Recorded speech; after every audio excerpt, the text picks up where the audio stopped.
Hi everyone, Robin here and welcome to Wow Extra. If you're not familiar with Wow, we are a small group for women focusing on discipleship and how we shine, encourage and reflect the love of Christ to those who cross our paths. And this Wow Extra is just a small way we can share a little bit of that with you. So in this Wow Extra, we're going to be focusing on grace. And I've titled this one, For This Reason I Kneel Before the Father. So let's get into it.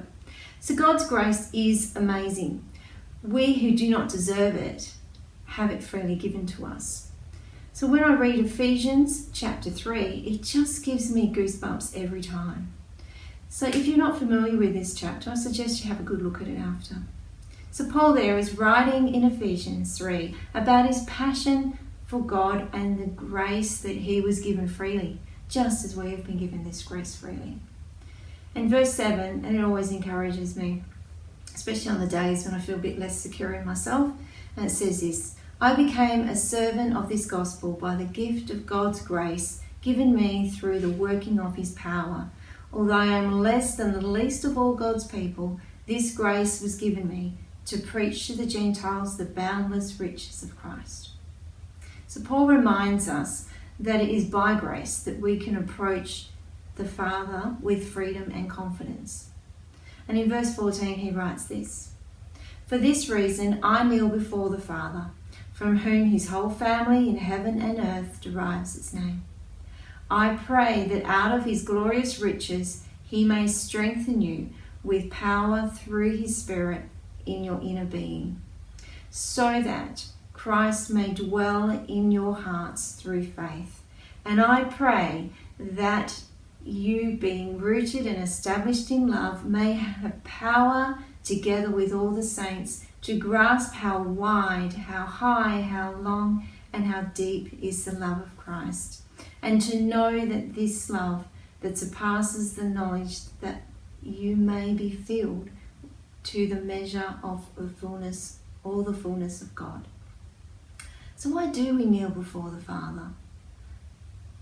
Why do you sometimes find yourself approaching the Father with an ulterior motive or hidden agenda? It's worth doing a bit of a heart check regularly and just realign our position and our perspective with God. It's God's to help us understand what it is that Paul's speaking about here. So Paul writes that with and through this grace that he has been given, that we have been given, his job is to preach and share and show by his life and his words and his actions just what the grace, that Christ's grace is for all, even us. So with this grace that you have, what are you doing with it? Are you preaching, sharing, showing it to others through your life, through your words, through your actions? How are your days reflecting why you kneel before the Father? How do we show others anyway? In the first verses of chapter 5 of Ephesians, Paul gives us some instructions on this.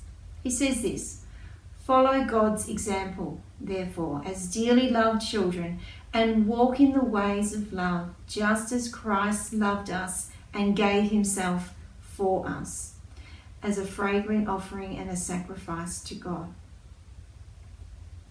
So this week, as you kneel before the Father, give thanks for the grace that you have been given. I'll see you next time.